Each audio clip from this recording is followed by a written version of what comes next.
Good afternoon. Please excuse the sweaty state of my face, but it is so hot. We've been whinging about it being cold and wet for months, and the last couple of days have been like 29. Hot. Really, really hot. Yeah, so it's actually the afternoon, because we get a bit of shade in the afternoon. The morning up here is absolutely, it's like being in a desert, basically. But yeah, so we get, oh God, I'm so hot. Just do that for a minute. Yeah,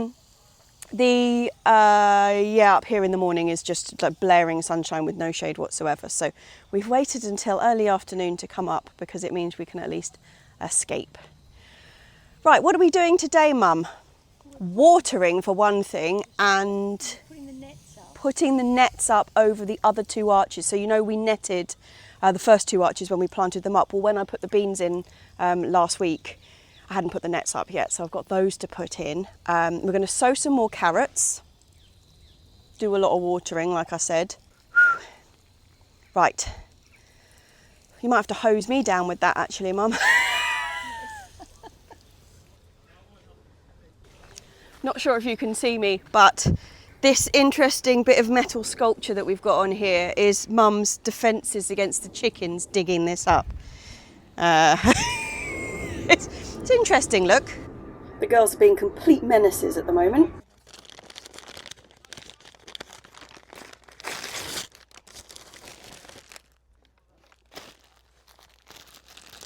Right, should be exactly the same size as those ones. I'm actually quite a fan of these jute netting. It's just like brown string, you know, and it's pre-tied, so it's in these big kind of like fishing net style nets, but these ones are all 1 metre by 5 metres, so they go right over the top of the double arches, and means you don't have to faff around, because previously what we've done is actually string up like between the arches individually. But things like beans and peas and all that, they like to scrabble rather than just like grow up a single cane. So these are actually working out really, really well. They are not the cheapest thing in the world. For each one of these, it is 12 quid, so £11.99 on Amazon. There's a link underneath to the exact one that I've got, but there are loads of different ones out there in all different sizes. This just happens to fit my arches really well. But 12 quid, I mean, firstly, that's like 2 pints, is less than 2 pints. And I think stringing these up is such a faff every year that this has just made so much easier that it's worth it. I'm expecting them to last really, really well for one season. Whether or not they last for more than one season, we'll have to find out. Attachment method is chucking them over the top, you know, flattening them out, and then just using little bits of short string just to tie them along the edges, and a couple through the centre to stop them kind of slip and sliding. There we go. We have got the string on the final two arches. These are the sunshine beans on this side, and you can see they've really just started to get attached and climb. There's even some little flowers on there. Woo! Job one done. Sweaty much? What was the next thing on the list? I think it was carrots. Chickens. Okay.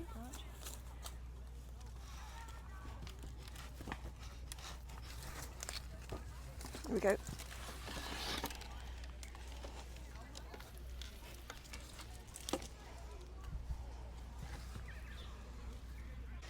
So this is the carrot bed. We have got orange carrots and purple carrots. You can see there's a significant difference in size between the two, and then between them we have all this lovely coriander. But what we did have on this end was the pak choi that we actually picked up from the garden centre. We didn't grow this one from seed, but it all bolted very quickly, as is to be expected at this time of year, but we've still been eating it because although it's bolted, actually the stems stayed really quite soft. So sorry about the hairdo and the sweat. But yeah, I'll take this out now.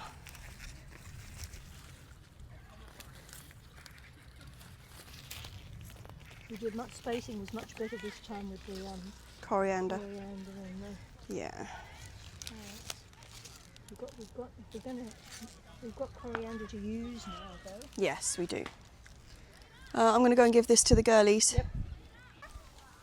Hey, have a look at this, girlies. What is this we've got? Something exciting. Something exciting. I know you love a bit of pak choy, don't you? Oh, yeah. Give me that pak choy, says them girls. Carol, you got to stay in, though, because we've got fox danger. We have. Actually, yeah, that's why. I mean, the other one's in the house, but the three of them got ushered in quite sharpish just a moment ago because the next door plot, the one that's abandoned, has, oh, that's a bit high, isn't it? You're only little girlies. The next door plot that's been abandoned, there's fox clubs playing in there this afternoon, which was a bit of a surprise. But yeah, not that great, because even if the fox cubs are tiny, there will be an adult around. So we've just ushered the girlies back in. There you go, girls. Excitement. Bit of excitement. All yours. But I am going to have to close the door. Sorry, girls. I know. Annoying, huh? On a beautiful sunny. At least you're in the shade, though.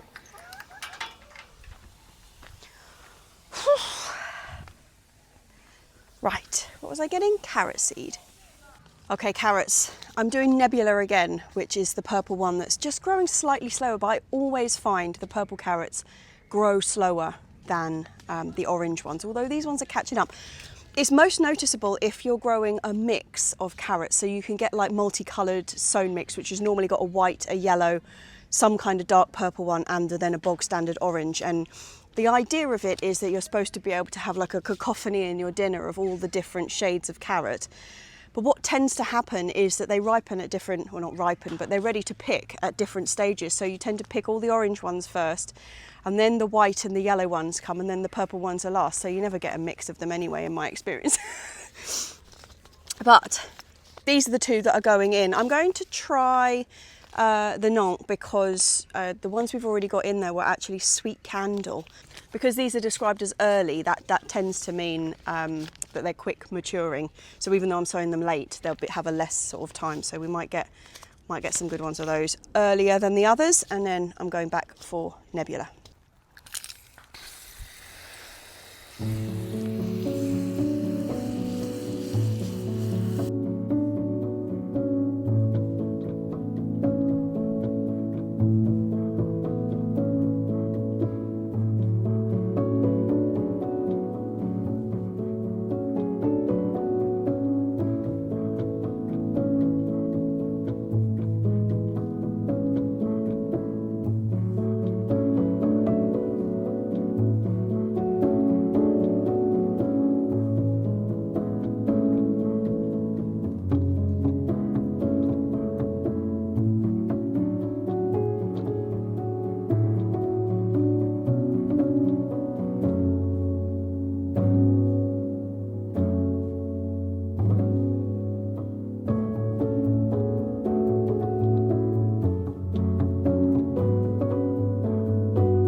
Give me a hand putting this back on.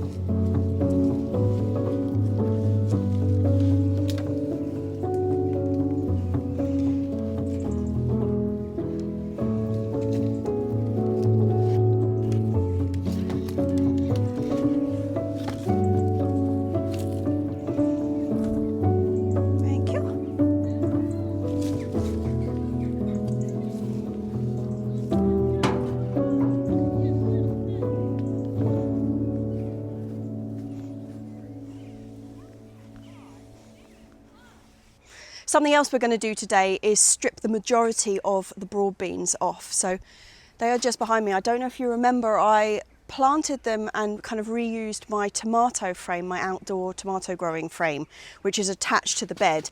And actually we've got quite a lot of the blight resistant tomatoes in the greenhouse that are ready to go out. And the broad beans have pretty much come to an end, so we're just going to strip them and probably get the tomatoes in ASAP, like over the next couple of days.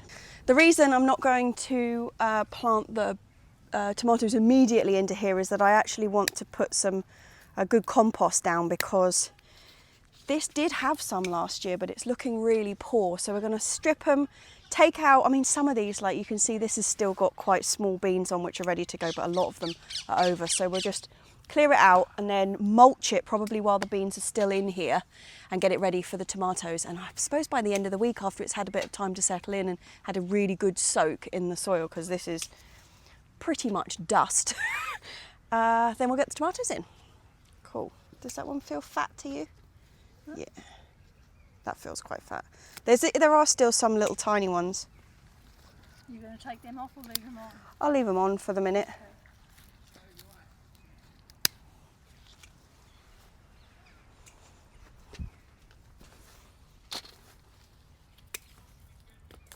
They're not covered in black fly. Everything's covered in black fly.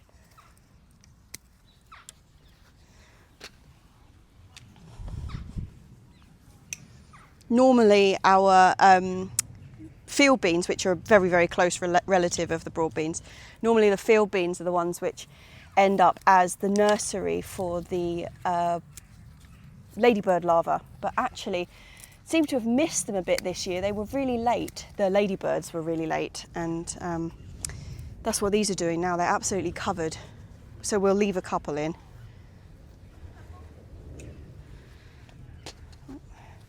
Fatty. Difficult to see, aren't they?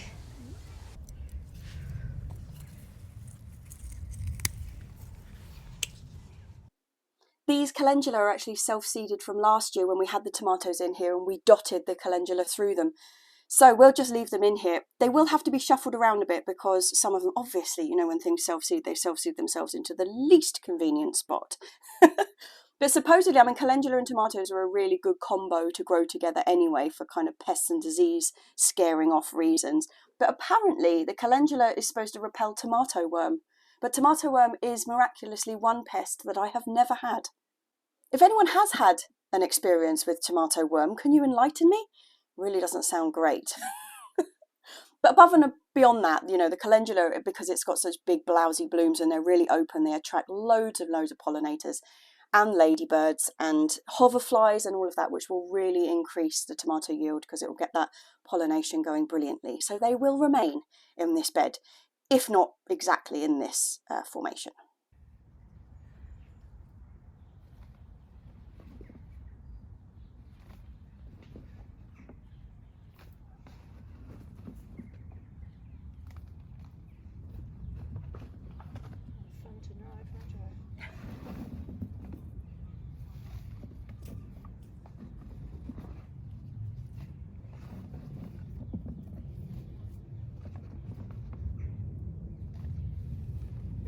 Well, that is a lot of broad beans. It is.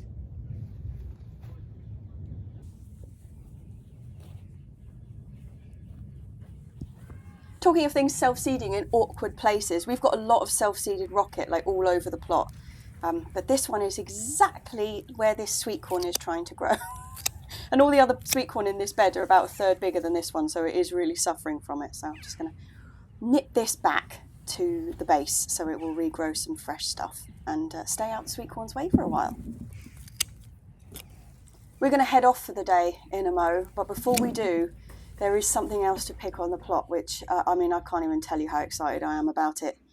It's a first for us.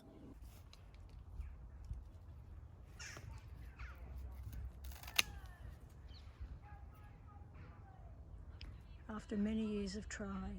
Oh, this has been a long wait. Beautiful. Right, let's go.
So yeah, we finally made some progress on the polytunnel. The tomatoes were just starting to look like they were ready to go out. So it was like, right, we really need to do this. There's no wind. I mean, obviously I filmed bits of it, but I wasn't chatting about it because we just came up here and we're like, right, we got a couple of hours, let's do it. Action stations we were. But so this has been on here for like 48 hours because I wasn't up here yesterday. And as you can see, the condensation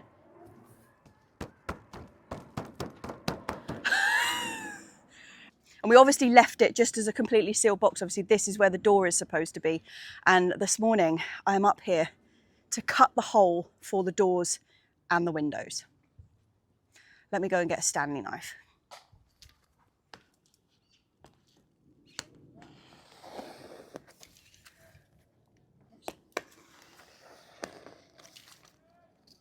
Whoa!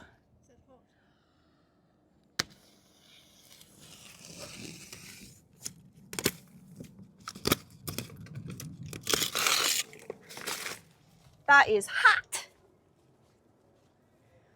Woo! Jeez, stick your head in there. Oh, steamed up, Emma. Yeah. Yeah, that's hot. Are you ready? It's going to be rained on that one. Yeah, okay.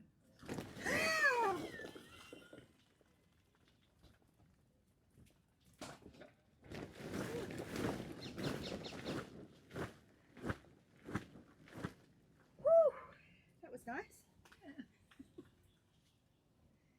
Go outside now. I'm going to be breathing. Oh, that's lovely. So this is where the tensioning really starts to kind of come in. Obviously it's quite baggy at the moment. We've got the basic kind of shape in, but around the door frame and the window frame is where we can really start to pull it tight at this front end. The back side hasn't got its kind of, I suppose you call it a skirting board on at the back, which is what's going to hold it down really tight. It's just tacked. So all of that will be pulled really, really tight at the back, which will tighten the roof. I am also going to put another piece of wood, another beam across the centre. For two reasons. Firstly, because that's where we had the problem last year when the water collected on the top, but also because that's where I need to tie in my tomatoes. So I'm covering the windows again. I don't know if you can see me. I don't have the camera the right way around, so if you can see me, that's a bonus. But I'm using EnviroMesh again to cover the windows because it really helped. We never had a problem with pollinators. Obviously EnviroMesh stops things coming through, but we never had a problem because if we wanted, like when it was warm enough, we'd have the door open. Just having this little bit of protection on here I think really did help. Now I've got a bit of a screwed up bit here. Is that going to stretch across? Yes it is. What I was trying to explain there was that by putting EnviroMesh over the windows, what we're able to do is get really good airflow through the polytunnel without having to have the door open. And by putting the mesh over the windows, it just means that things like rats, squirrels, birds, etc. aren't just going to come straight in and nick all the tomatoes, and we don't have to have the door open to stop it becoming a sweat box.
And there we have it, boys and girls, ladies and gentlemen, the polytunnel is back by the door.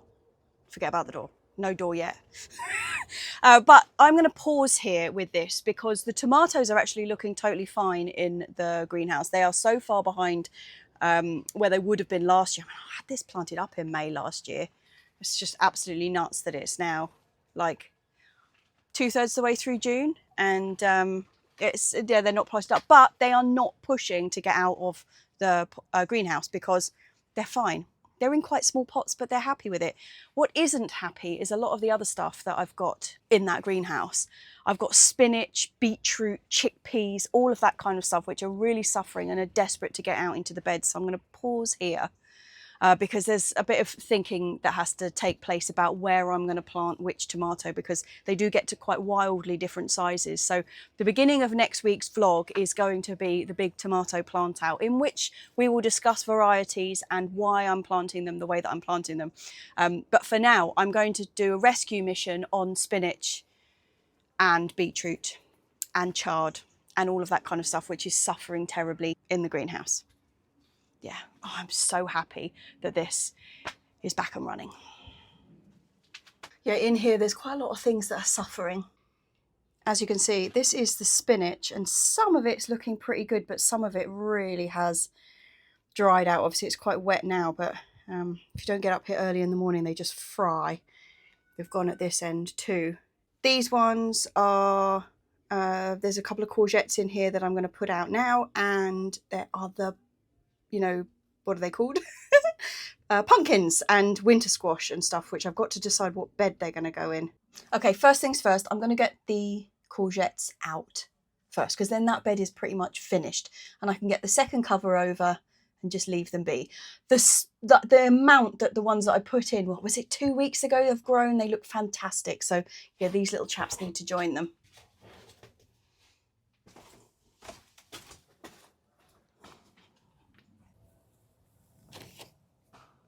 Hey, you see, remember how tiny those courgettes were when I put them out? Looking really, really good. I'm going to keep the spacing exactly the same. So that will leave us about here, which gives us a little bit of a run for something on that side. Could put some parsley in there or something. Sorry, can you see me? Am I behind the thingy, Bobby? We've got a bit of, it's a bit tight space here. I'm sorry about all the junk on that side, if you can see it. Mum has started having a bit of a clear out of the netting shed, which is the little metal shed that we've got. And it's one of those things that you sort it all out and it's looking fantastic and everything's where you want it to be and you know what's in there.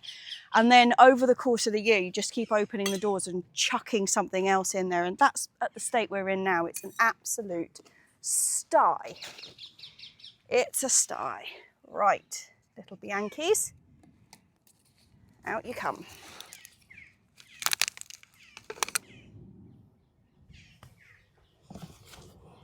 Go put some bloodfish and bone in, as per usual. These are the Bianchi courgettes, like I say, the white ones. The ones that I got on holiday last year, or the seed that I got on holiday last year. So I've just realised you can't see that. That's not much good, is it? They are absolutely delicious, really tiny white, like, well, very, very pale green. Pick them about that size. So what's that? Like 10 centimetres, absolute maximum. We left some of them to get like normal courgette size last year and realised why they're recommended that you pick them so small, because actually they just weren't very nice. They got very seedy in the centre. You know, the core of the courgette got very seedy and it just wasn't that nice. But small, they were absolutely unbeatable.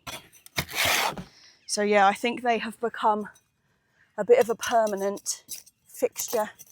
You know, sometimes you try out a variety and each year you try some new varieties of something, and then sometimes one comes along and you're like, yeah, I know I'm going to be growing that for years and years to come. And this was one of those. Actually, I'm overstretching myself somewhat here.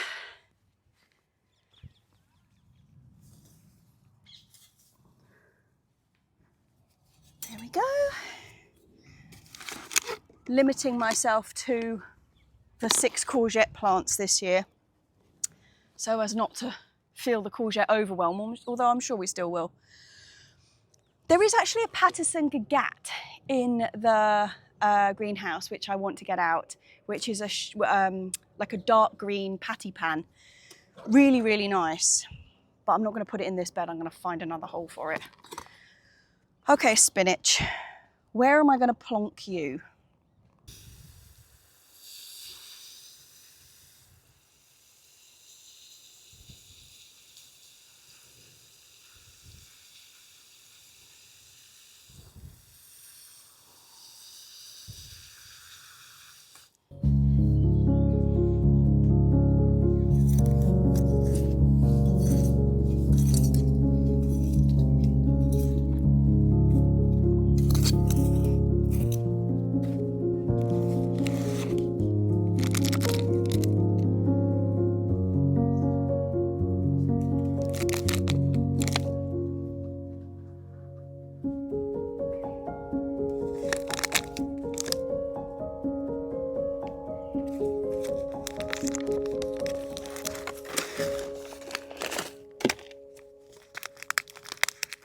God, these trays drive me insane. Look at this. I mean, serves me right for buying cheap, crappy trays, but you know, some of the time the plants come out like this and it's all well and good and you can get them in the ground. But sometimes you go to pull them out and the fact that it's crunched up like that pinches the soil and then just pulls them all apart, and it is so annoying. Okay. I'm also very warm. I'm going to buy some of those container-wise trays. I really am. I am.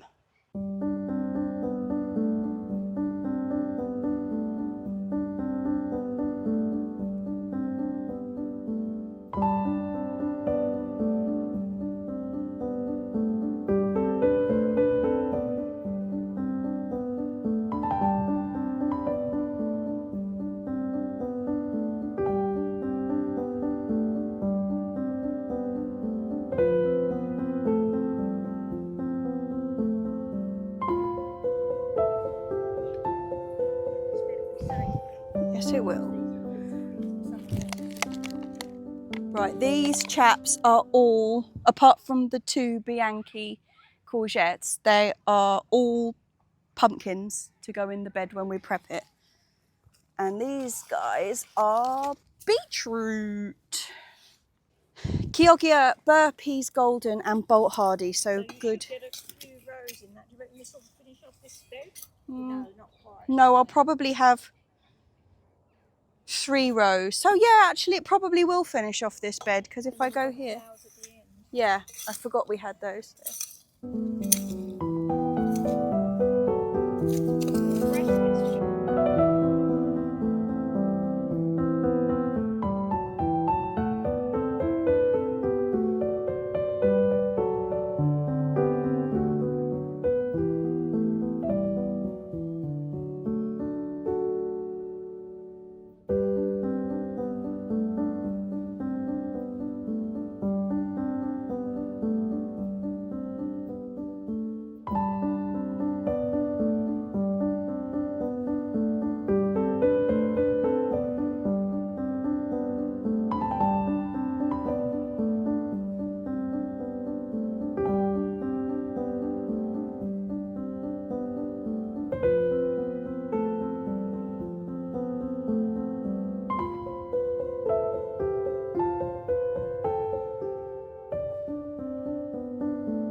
Actually, I don't know if you can hear me or see me, maybe I'll have to do that.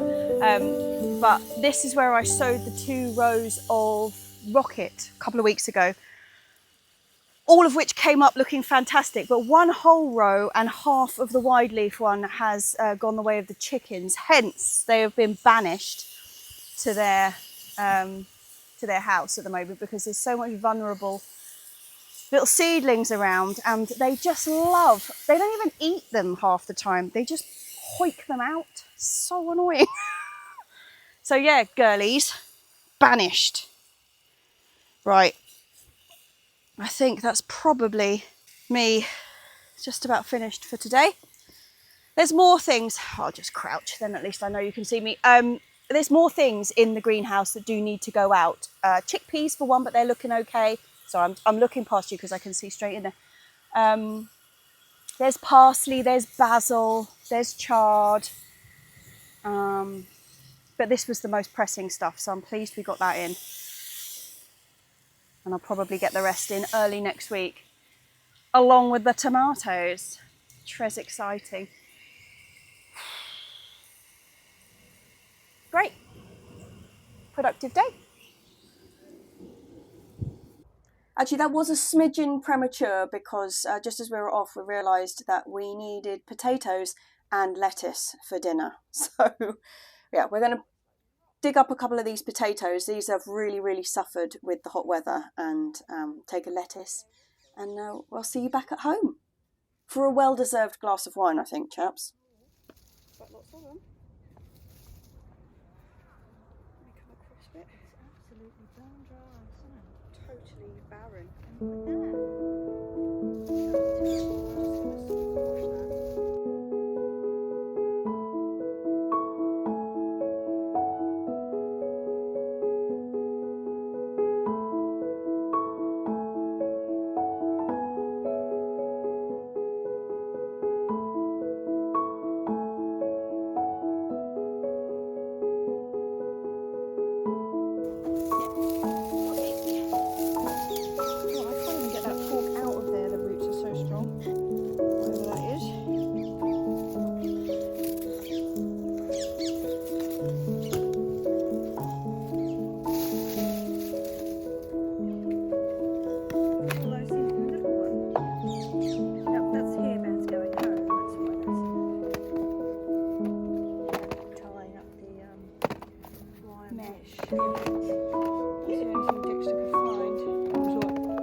Tend to like.